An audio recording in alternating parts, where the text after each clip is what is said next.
Welcome everyone to our webinar tonight on induction cooktops and the risks of using gas cooktops. My name is Ellen Tone, and I know many of you from either Energize Wayland or Congregation Bethel or the Jewish Climate Action Network. I'm super excited about the folks that are going to speak with us tonight. So I'll introduce them in a second. But let me just say Energize Wayland is a local climate group in Wayland that engages our residents and neighbors to take actions to reduce greenhouse gas emissions and get involved in local policy initiatives. In Wayland, we're super excited that just this past weekend we passed a town meeting vote to support a full-time sustainability manager on the heels of declaring our climate emergency last year and working on finalizing our climate plan and a zillion other things. So Energize Wayland is co-sponsoring this with several other of our affiliated groups, all connected through our Mass Energize nonprofit, and those would be Green Newton, the Jewish Climate Action Network, and Harvard's Green Program, Harvard Energize.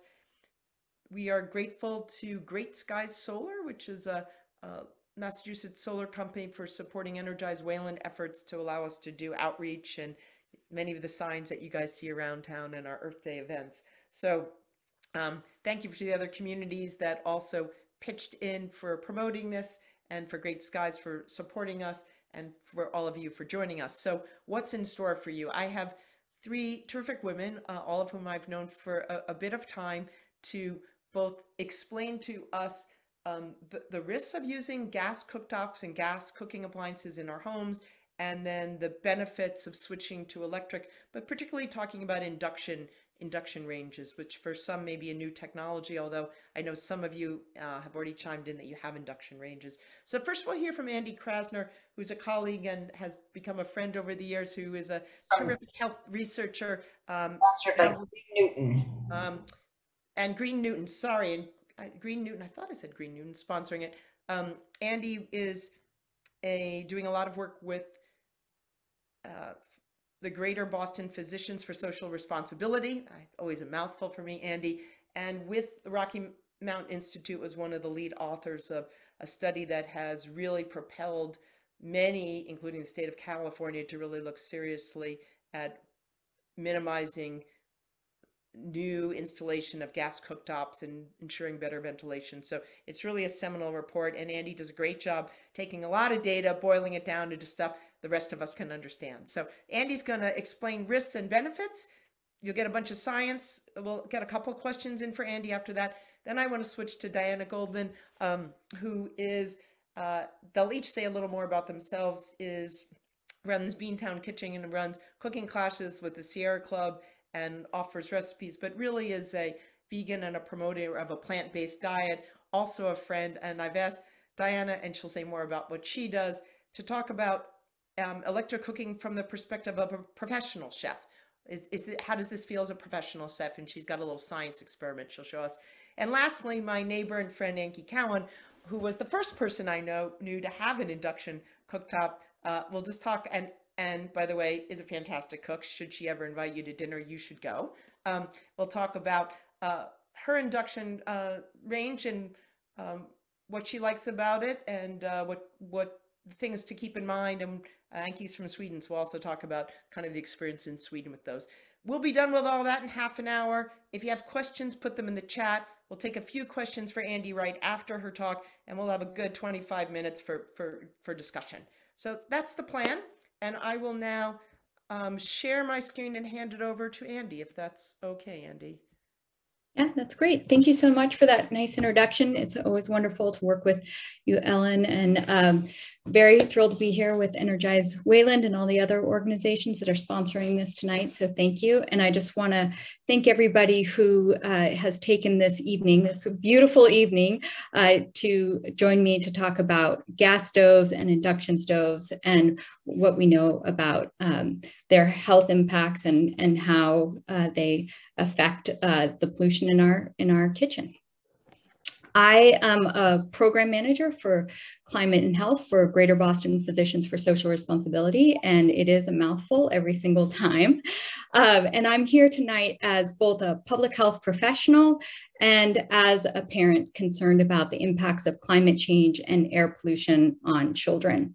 So with that, I'll just give you a little bit of, next slide, I'll give you a little bit of information about GBPSR. It was founded in 1961 by a group of Boston physicians. It then became a national organization.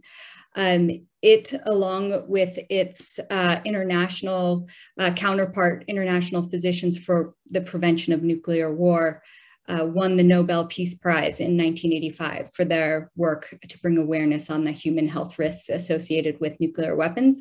And they continue their work today, especially around Ukraine. And in the 1990s, GBPSR expanded to focus on environmental health and social justice. And in the last 5 years, we've really focused in on electrification. So surveys from Massachusetts show that the majority of people think that natural gas is actually a clean fuel, but it's really actually the source of methane pollution, carbon pollution, and air pollution. And in this presentation, I'm going to refer to natural gas as methane gas because it's a much more accurate description of what it is. Natural suggests that it's healthy, and it's not healthy at all. You can see, oops, just go back. You can see in this methane gas advertisement, companies paint gas as clean, and they claim that it reduces air pollution, but that's really only in comparison to coal. It's anything but clean, and it's a source of a lot of pollution, especially in our kitchens.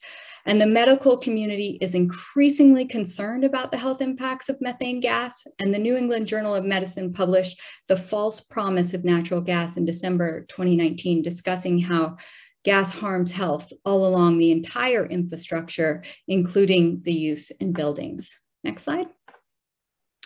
So whether we're burning gas from our HVAC system or water heater or our stove, it contributes to both indoor and outdoor pollution. And tonight, I'm just going to focus in on the indoor air pollution.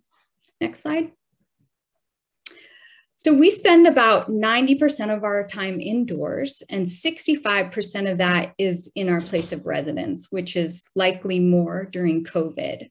And indoor air quality is affected by a variety of factors: smoking, humidity and mold, the type of heating in your home, ventilation, and then what I'm going to focus in on today, the type of stove that you cook on. And the EPA states that indoor air is generally 2 to 5 times worse than outdoor air, even in cities like Boston. So, and homes with gas stoves have 50 to 400% more nitrogen dioxide emissions than homes with electric stoves. Next slide. I'm often asked, so don't you just get air pollution from just cooking? How do you know it's from the gas stove? So everyday cooking produces a certain level of pollution, whether you're using a gas or an electric stove, and that's namely particulate matter. And that has to do with the type of food that you're cooking. So if you are frying vegetables in oil, you'll see that particulate matter come up. If you're boiling water, all you'll see is steam. So the type of food you're cooking depends on how much particulate matter you have. But when you're using a gas stove, you actually get a lot more pollutants. In addition to particulate matter, you get nitrogen dioxide, which is an irritant to the lungs, carbon monoxide, which we all know can cause neurological problems and death, and then formaldehyde and volatile organic compounds. So when we cook with gas, we get a potpourri of pollutants and a lot more particulate matter as well. Next slide. So the US EPA ambient 1 hour average is 100 parts per billion. And we don't actually have indoor standards. You can see here that Canada and the WHO have indoor standards, but in the US, we don't have that. And just to give you a sense of the size of what we're talking about, If you were to put 1 drop of water into an Olympic-sized pool, that's 1 part per billion. So we're talking about a very small amount of nitrogen dioxide that you want to be exposed to. So the Lawrence Berkeley National Laboratory, one of our national laboratories across the United States, showed that in houses that were less than 1,500 square feet, indoor air exceeded EPA ambient air standards more than 83% of the time when people cooked with gas stoves without their ventilation on. And this goes up to 100% of the time in homes that are smaller than 1,000 square feet. Next slide. So exposure to gas stoves and the pollution they emit is very widespread in Massachusetts. 50% of the households in Massachusetts cook with gas, and we know that most people don't use ventilation. 30% of the people say that they use their ventilation sometimes. So that's a real small amount compared to the amount of pollution that we're putting in our homes when we cook with gas. So despite this widespread exposure to air pollution, many people have very fond feelings of cooking with gas. And as you can see here, gas utilities, gas companies like Enbridge, which is a Canadian gas company that built a compressor station in Weymouth, uses that image of a gas stove and cooking and those great feelings of making food for our families in our kitchens to make methane gas more acceptable in our communities. So let's just review what we know so far. Indoor air quality is generally worse than outdoor air quality, and gas cooking stoves contribute high levels of known air pollutants. And we also know that the exposure to these air pollutants in Massachusetts is widespread. But then what does that mean for our health? So next slide. I'm going to focus in on children because they are more susceptible to illnesses associated with air pollutants than adults. And so we see the effects of air pollution on them in a shorter amount of time. So studies make it easier for us to see the effects on them. So there's 3 main factors why children are more susceptible to these illnesses. They have higher breathing rates and greater physical activity. They have a higher lung surface to body weight ratios and smaller bodies. And they have immature respiratory and immune systems. So all of this is to say, when a child inhales the same amount of air pollution that a healthy adult, it just has an outsized effect on their growing bodies. Next slide. So we know from a number of peer-reviewed studies that both gas stoves and nitrogen dioxide independently are shown to increase the risk of respiratory illnesses in children, which includes not only asthma, but pneumonia and bronchitis. And in 2016, the EPA assessed the relationship of short periods of nitrogen dioxide exposure and respiratory diseases, and they looked particularly at asthma, and they upgraded the association from likely causal to causal. So over the course of the last 10 years, we've begun to learn a lot more and understand how nitrogen dioxide is affecting respiratory illnesses. For example, the WHO, which just revised its outdoor air quality standards in 2021, they reduced safe exposure levels of nitrogen dioxide down 75%. So children are not the only ones affected by nitrogen dioxide. According to the EPA, other populations like the elderly and adults with underlying illnesses like asthma and heart disease are particularly vulnerable to nitrogen oxides as well. They're more likely to go to the emergency room. They're more likely to be hospitalized. They're more likely to have symptoms of cold and upper respiratory illnesses. Next slide. So this was a study done by Yale in our backyard in Springfield, and it was done in 1,300 children in Connecticut and Massachusetts who had asthma at the time. And you can see that starting at just 9 parts, well, it's actually starting at 6 parts per billion, the risk of severe asthma goes up as the amount of nitrogen dioxide goes up. And you can see that an electric stove has, a kitchen with an electric stove has on average 9 parts per billion of nitrogen dioxide. That doubles when you have a gas stove without a pilot light, and it goes up even further if you have an older stove with a pilot light. Next slide. A meta-analysis, which is an analysis that combines a bunch of studies together at once, showed that high levels of nitrogen dioxide and gas stoves, which have, of course, all these other co-pollutants with them, increases children's risk of current asthma by 42%. Now, many of us would not allow our family members to smoke around our children, but the risk of having a smoker in the house is the same as having a gas stove in the house as far as the risk of developing asthma for children. The good news is that we know that from a very well-designed prospective study in Los Angeles is that when we take that nitrogen dioxide away, asthma rates decline as well as asthma symptoms. So building pollution is particularly important in Massachusetts because 1 in 8 children have an asthma diagnosis. And this is higher in lower income communities. It's 1 in 6 children in Springfield and Boston. And you can see in a survey of asthma triggers, more children are exposed to a gas stove as an asthma trigger than any other type of asthma trigger. In fact, the least common asthma trigger is actually having a smoker in the home. Next slide. So when we think about the costs of using gas appliances, it's not just the cost of buying that gas.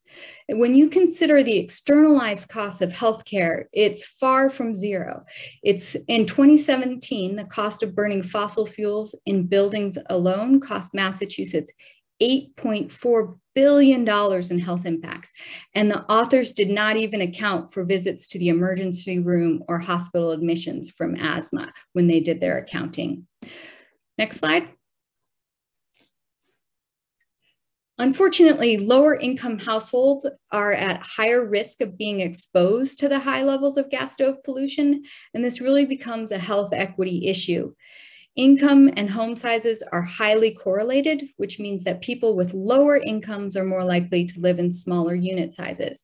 Now, remember at the beginning, I said that homes that are less than 1,000 square feet, they exceed outdoor standards of nitrogen dioxide 100% of the time if ventilation is not used when cooking. And low-income families are much more likely to live in older homes and have less control over the maintenance of appliances.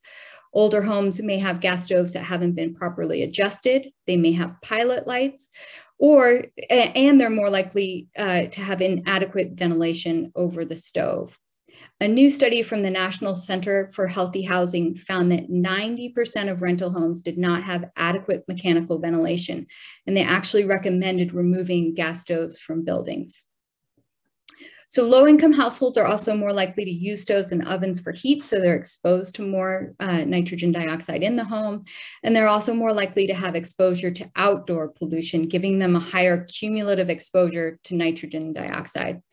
And people and children with an asthma diagnosis are more sensitive to these lower levels of nitrogen dioxide, so they're more likely to have a reaction to it when they are exposed to it.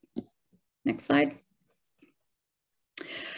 So now that I've given you all the bad news about the health impacts, we're going to talk about how you can make your own kitchen healthier. And the first thing that you always want to do is install and maintain a carbon monoxide detector.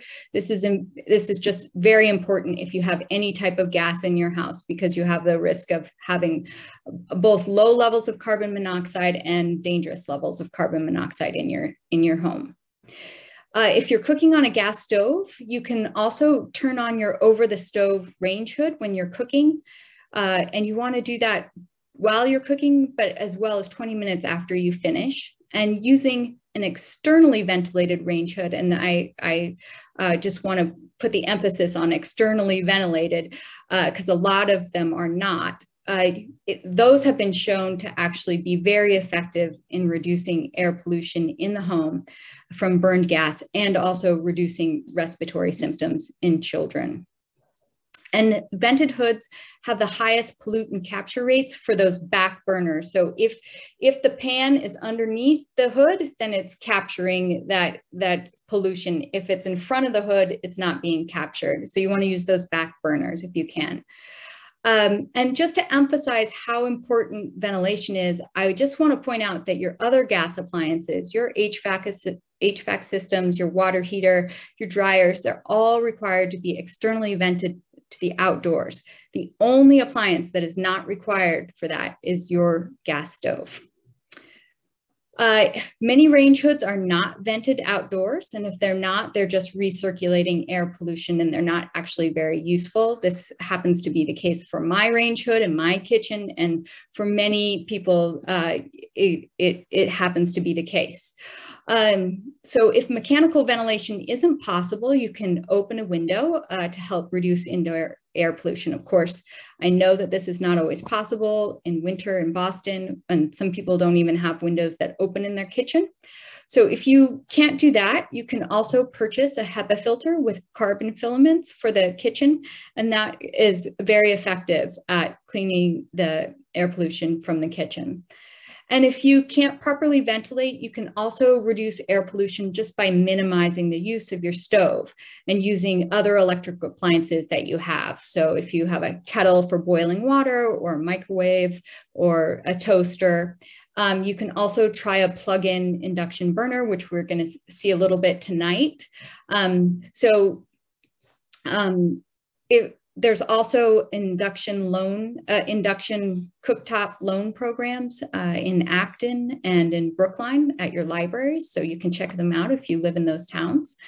And when it's time to replace the stove, you can switch to either an electric stove, a glass top electric, or an induction stove, because removing the source of the pollution is really the best way to reduce air pollution in your home.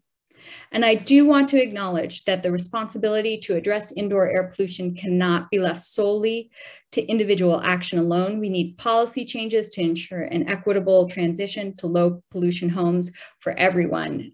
So we need to consider subsidies and tax breaks that favor these electric appliances for both purchasing and operating them. Next slide. So tonight we're going to get a chance to see a demonstration of an induction stove, and I thought we'd just take a peek under the hood and see how induction stoves work. You can see that there's underneath the glass, there's actually an electric coil, and it creates a fluctuating magnetic field. And it only works with pans that you can stick a magnet to. That's because they're very poor conductors of this magnetic field. And when you get that because there's a lot of friction created from that, if you rub your hands together, it gets warm. That same thing happens with the electromagnetic field. The pot gets very warm and hot right away, but the glass top stays cool because the electromagnetic waves are just going directly into that pan. Next slide. So we're going to hear from other people who really love cooking with induction. I have an induction stove in my house. It has instant heat. It has very precise control. It's incredibly efficient. You can see it's 85% efficient. This is much more efficient than a gas stove. It's safe to the touch. So like I have young children, they can absolutely cook. They can touch the stove. They can leave plastic spoons and they don't melt. So all of that type of things that you might worry about if there was an actual flame in your kitchen. And it's very easy to clean. I often get asked if induction stoves are safe because of these electromagnetic fields. So you can see in this picture, the induction range is over on the left-hand side, and it's next to radio waves, and it's on the opposite side of X-rays, which is a good thing. So the EMFs that are generated from induction stoves are non-ionizing, and they do not damage DNA or cells directly. The National Cancer Institute and the World Health Organization have concluded that EMFs are not harmful to humans. And there are a couple of studies that evaluate EMF's effect on pacemakers. They've had conflicting results, and we don't really have a lot of studies on how they affect insulin pumps. So if you have you or a family member has a pacemaker or an insulin pump, you should really talk to your physician before purchasing an induction stove. And if the EMFs from an induction stove give you pause at all, you can always choose a traditional glass top electric stove instead of an induction stove. Next slide. So there's a couple of resources that I put in up here, and I'll drop these into the chat. One is just about electrification in general, and then also the health benefits of heat pumps as well that we did in collaboration with Energize Wayland as well. So next slide. I just want to thank you all for joining me tonight for this discussion, and I'm looking forward to having a great discussion with you all and answering some of your questions. Thank you, Andy. So we can go to Diana, but I'm open to taking just if there are any quick questions for Andy. We're going to come back and have a good 20 minutes of discussion. But if someone has a burning thing they don't want to forget, I want to create that space right now. Kat, you were monitoring the chat. I couldn't do that while I was doing the slides. Okay, why don't we go to Diana and people can put stuff in the chat. And after Diana, Anki, let's just have a discussion. On to you, Diana. Hello, everybody. Good night. Good night to you. Andy, that was fascinating. Really appreciated that, hearing that myself. So I'm Diana Goldman. My business is Beantown Kitchen. I am a plant-based culinary and nutrition educator. I do coaching, I do workshops, I do lots of catering, and I'm going to talk to you about my experience with induction cooktops. Before I do that, I am going to follow up on an experiment which I started earlier today. So what I have is this pan, and I have 2 cups of water, which is from my tap and at room temperature.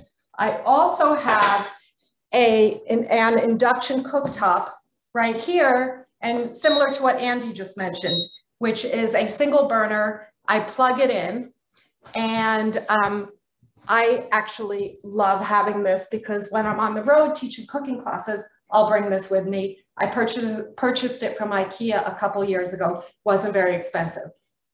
So back to the experiment. Earlier today, as I was saying, 2 cups of water and my pan.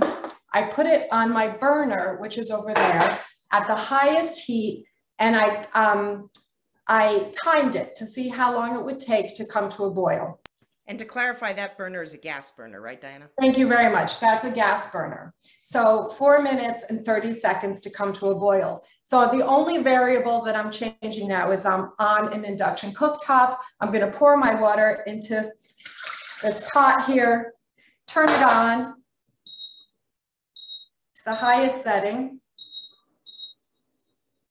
and starting the timer. Here we go. And let's see how long that comes to a boil. While that's doing its thing, I'm just going to talk to you about what professional cooks, professional chefs say about induction cooktops, how they feel about them. And I'll start with someone that hails from very near to us. Some of us may be in Wellesley. Ming Tsai, who had Blue Ginger there, he talks about induction cooktops. He's a really big proponent. He really likes them. He's quoted in the press talking about a number of different things. Michelin star chefs talk about induction cooktops. As you mentioned, Ellen, Anki in Sweden, like it's very common. People use induction cooktops really frequently. So it just hasn't caught on here, but they're definitely celebrated. People enjoy them. They're very, very effective. Why? So Andy already mentioned just about all of these things. They're extremely fast at heating. Let's see what happens with my experiment. How fast are they? They have very precise heat controls. This is one of the things people really love about gas. They think, okay, I turn the knob, I can go from a boil to a simmer really quickly. This is actually an induction cooktop, in my experience, even more precise and even quicker, going from one sort of heat range to another. Another thing that's really wonderful about them is that the technology It's actually getting itself going now. I'm starting to see some steam. The technology warms the pan and not the surface or the surrounding area. And that really has an impact when you can imagine, for instance, lots of people in a commercial kitchen working together, and they're moving quickly and it's highly physical, and you see chefs that are just absolutely dripping with water because it's just so hot. And that's because something like a gas cooktop is not very efficient. All sorts of heat is going in the surrounding area. This has come to a boil, and I'm going to stop now and I'll show you how long that took. 2 minutes, 5 seconds. So it's more than 50% quicker to boil the same quantity of water here on the induction cooktop than it was on my pretty powerful high-end gas stove. Okay, so another thing, so just back to that idea that the gas stove is not energy efficient, it's releasing all sorts of heat and, as Andy said, all kinds of pollutants as well into the surrounding air.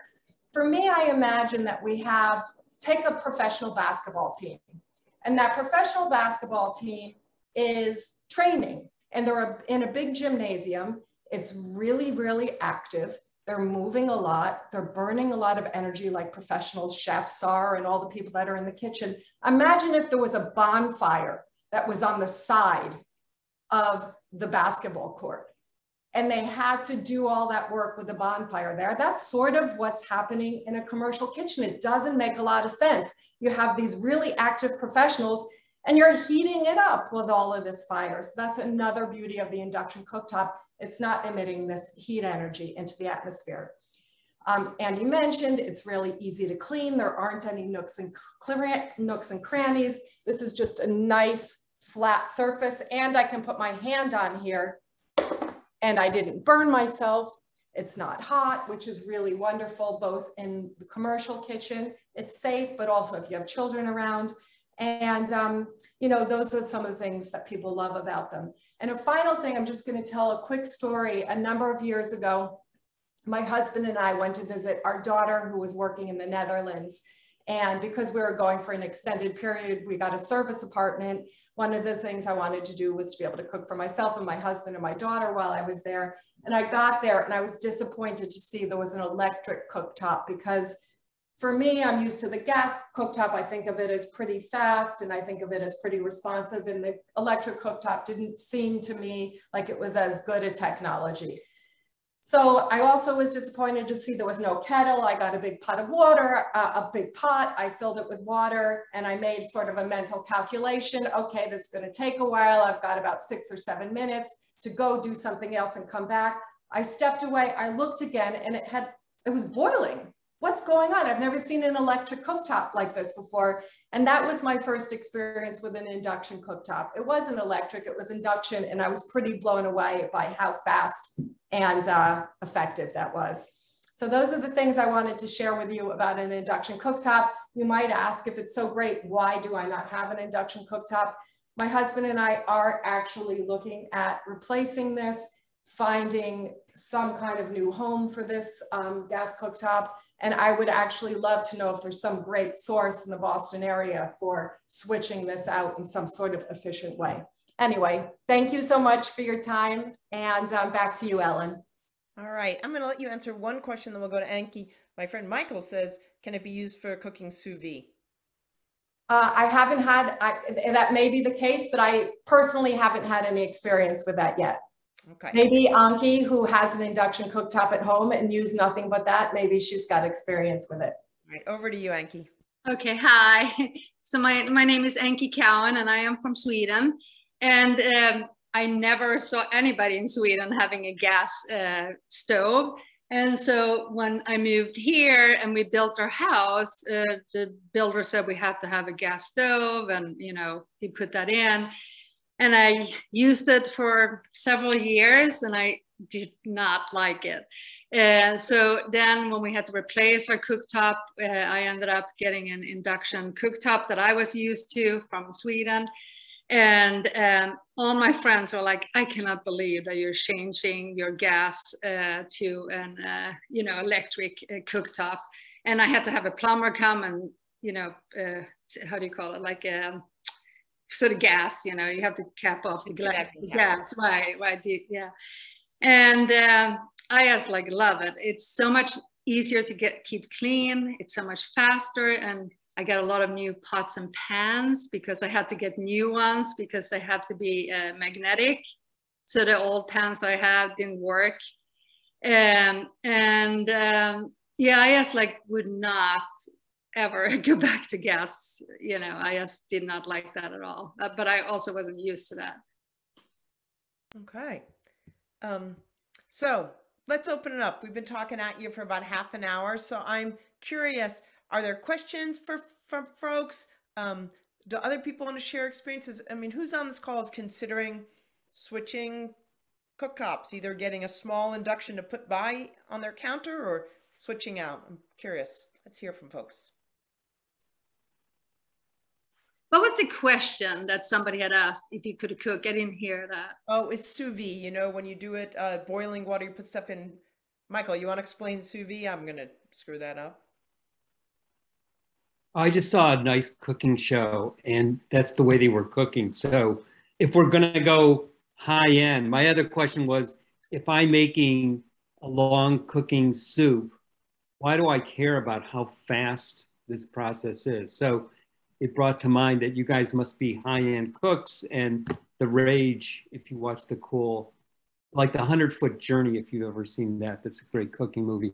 But so what else can it do? I don't know the answer to that. I mean, I would say, and I'm sure it can do just fine, Diana, at a low temperature for a long period. Anki, I'm sure you've simmered things. Yeah, I have made the soup, grandma's chicken soup or matzo ball soup that cooks for hours and hours and hours, and it just sits there. I mean, it's no problem. It just sits there and simmers. Oh, right. So if you're able to get the precise heat control you're looking for, and it can absolutely simmer for hours, and at the same time, you are cutting your energy use and reducing the amount of pollutants that are going into the air, that seems like it's where, as you say, Michael, it doesn't matter about speed. So that's out of the equation. There's still other positive benefits that you're getting from the induction cooktop during this long, slow simmering process. So there are a couple of questions here from Deirdre and Elizabeth saying, so if I want to install this, what's needed for the installation? You're going to have to close and cap the gas. There might be a need, I would imagine, around, it depends on your electrical line, whether there's any upgrading needing. I don't know the answer to that. Anybody So you know? do need a 220 volt for if you're getting a range. So that's with the oven and the cooktop together. It has more electrical capacity. If you're just getting a single induction burner, you can just plug that into any type of electric circuit that you normally have. So a question from Howard. Do most or all pots and pans from past use with gas need to be replaced in order to switch to induction? And I have my answer, but Diana, please go. So I've got all clad, so they didn't need to be switched. So I'm good to go. I also my cast iron is good to go. Some of my ceramic pans, I think, are magnetic, so I would need to replace some of those.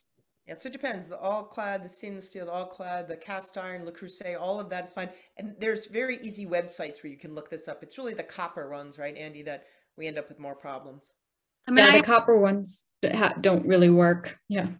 I ended up bringing a magnet with me when I went to the store to kind of just like check so they were magnetic. Yep. So depending on what you have, you may have some that work. I looked at our pots recently, and all of ours would be fine. So it just depends what you have, Howard. I know Kat's audio is not that great, but Kat's also saying, so this single burner one that Anki, you mentioned some libraries are lending out. So I would just encourage our community leaders like Kat and I in Wayland, and I know we have folks from Newton on and other places, Harvard, you know, we could set up a lending one for that single burner one, say we did that with the kilowatt meter years ago in Wayland. so people could try it out. So Kat's also saying they're also great for cooking for outdoor kitchens if you have an ability to do an extension cord and plug it in. So some versatility on that.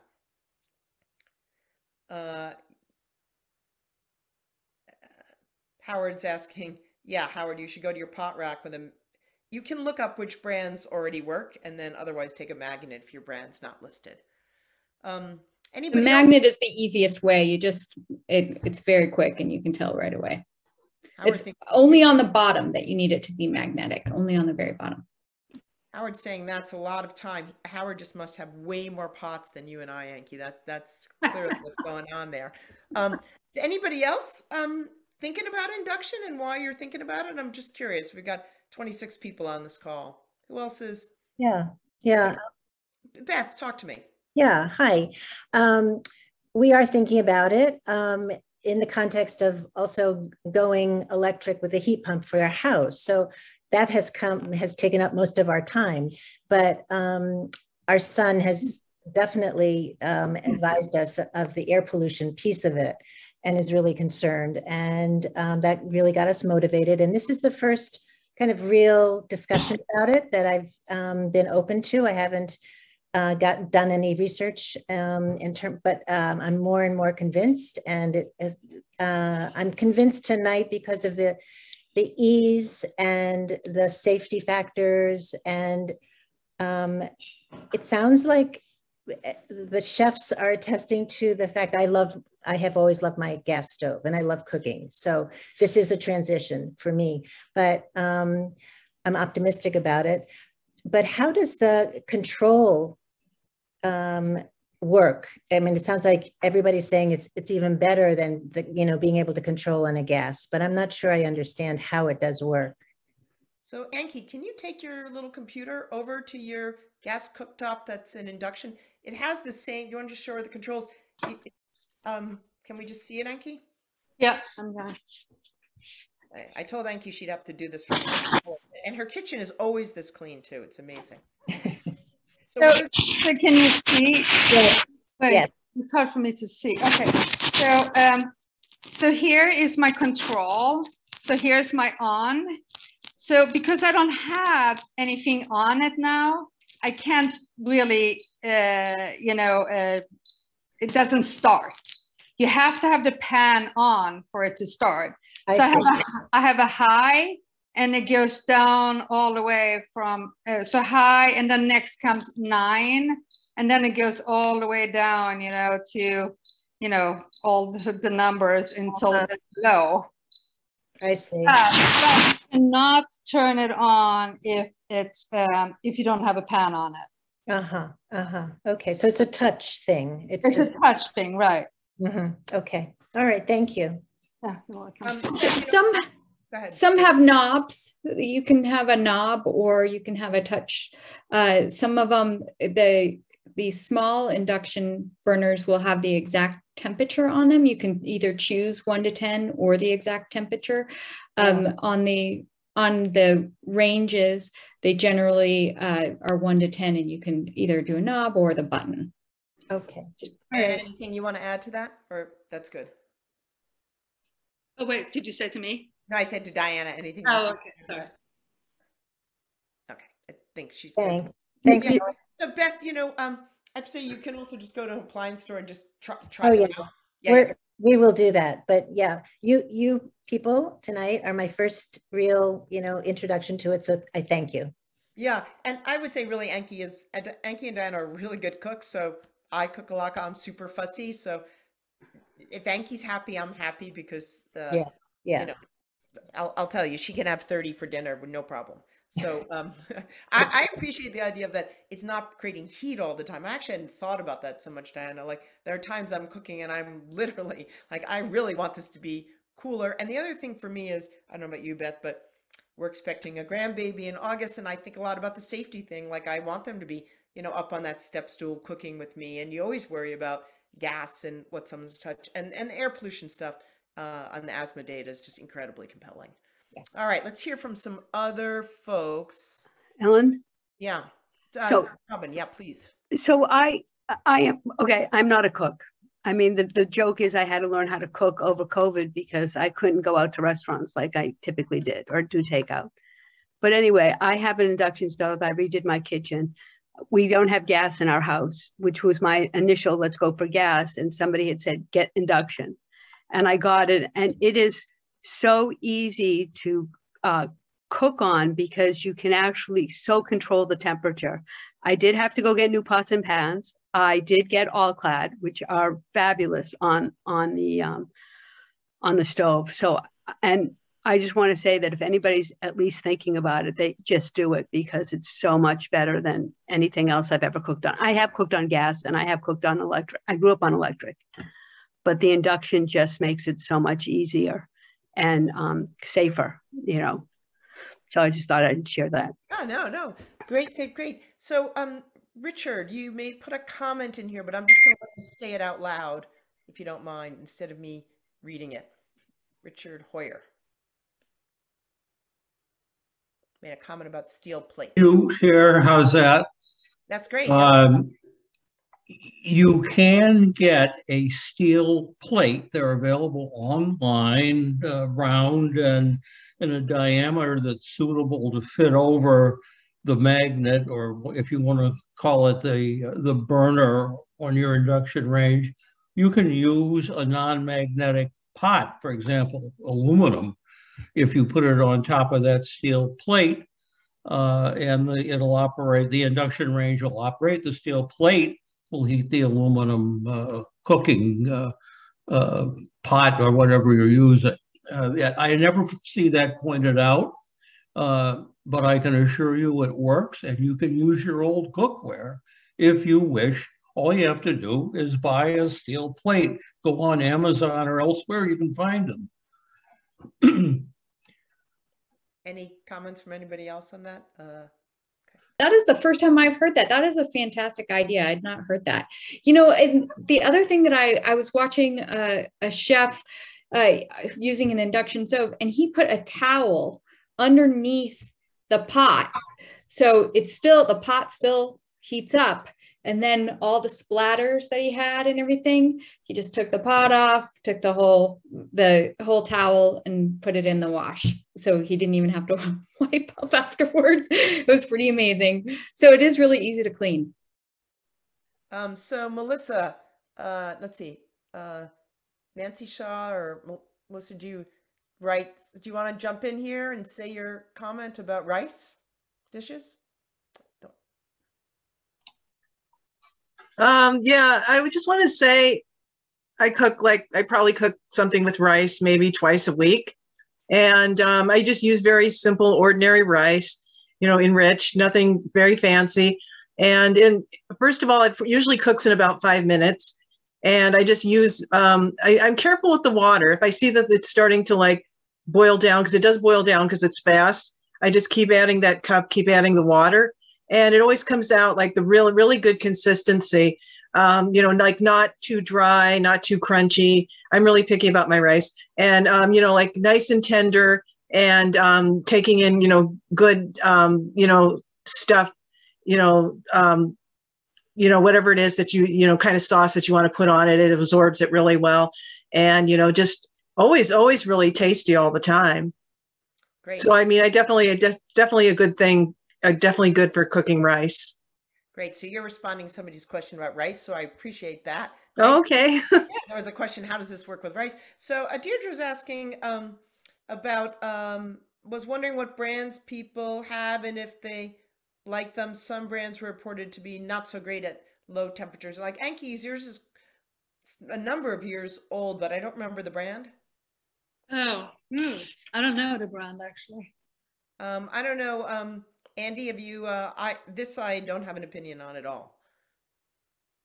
So Robin has yours. What is yours, Robin? I have a GE range, so it's got the oven attached to it. And when I had bought mine, it was one of the top rated ones.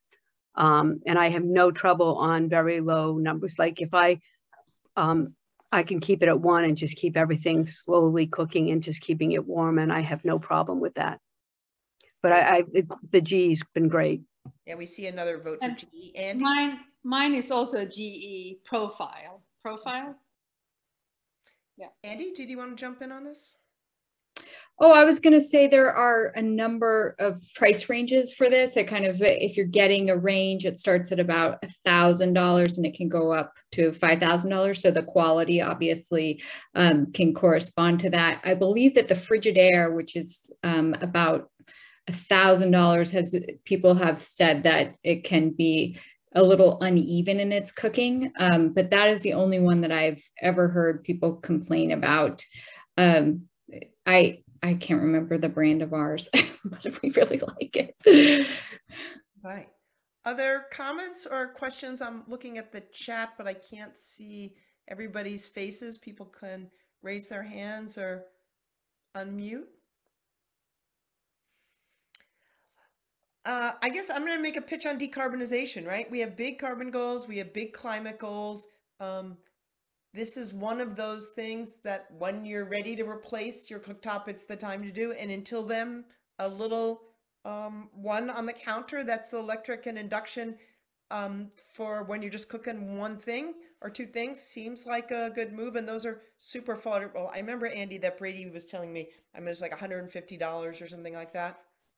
They're $50 for a single induction. And if you want a double wide, it's about $150. Yeah.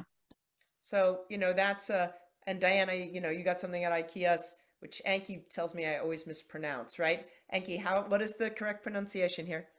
Unmute. IKEA. IKEA. So we all need to recognize the Swedish roots of that. I always embarrassed when I say it incorrectly. So there are a bunch of options that might be interesting for us to try out if we're just not ready to make that capital expense replace. But if we're going to hit our climate goals, we have to get rid of fossil fuel in our homes. And Beth, the heating system is definitely the first place to start for sure. That's the most use, and then you're going to get great cooling and AC. So fantastic, and probably get more comfortable heat in general. This is another big source, and from a health perspective, I know Andy would agree with me, but I think from a health perspective, indoors, you actually see a bigger benefit switching out the gas cooktop versus the HVAC unit, your heating and cooling unit, because the gas appliances like that are required to be vented. And also cooking happens right where you're breathing all the time. So that one from a health perspective has quite a significant improvement. Andy, would you agree? Yeah, I would agree. The HVAC systems are vented outdoors. That's where our children play. So just remember that it does actually go somewhere, but it's not inside our home. And so the gas stove is actually contributing the most pollution to inside our home. But as far as a climate perspective, you definitely want to replace the HVAC system, and heat pumps are really wonderful. They can heat your whole home, and they're great down to like -15 degrees, the cold climate ones. So they're a fantastic choice. Great. Richard, on the subject of the environment, something that I didn't mention that I want to mention is I teach monthly cooking classes for the Sierra Club. And the Sierra Club is highly in favor of using induction cooktops. And they remind me that that's something that I should talk about on a regular basis in my classes. So it's really consistent with the Sierra Club's mission. And my cooking classes happen to be vegan cooking classes. And another thing that they sort of like me to talk about is the fact that one of the single most impactful things we as individuals can do for the health of the planet is gravitate towards plant-based eating. So between plant-based eating and induction cooktops, it's really, those two things really do have an impact on the environment. And if anyone's interested in those Sierra Club cooking classes, they're free and I teach them once a month. And you can find me on Beantown Kitchen and sign up there, and I'll make sure that you hear about them when I have them. So just a little plug for those classes and environmentally friendly things we could do. I wanted to get that in there. Oh, no, please. And I want to just second the plug. Diana was really great and came out to an event we had years ago in Wayland when we were talking about plant-based diets, and did a cooking class for us at the library along with, we were talking about the science of climate change. We were at standing room only. We had to turn people away, and people really loved it. So I know you did them on Zoom over the pandemic. Are you back in person or still on Zoom, Diana? Still on Zoom. I did one last night. Yeah, so they're great. The recipes are great. Thank you. We are down to our last, yeah, Kat was saying we packed the room. The fire marshal told me we couldn't let any more people in when we had that cooking class. So we'll have to do it again. Howard's asking a question, which I think Andy already answered, but for efficiency, how do they compare with counter electric resistance ovens and electric rice cookers? I can answer part of it.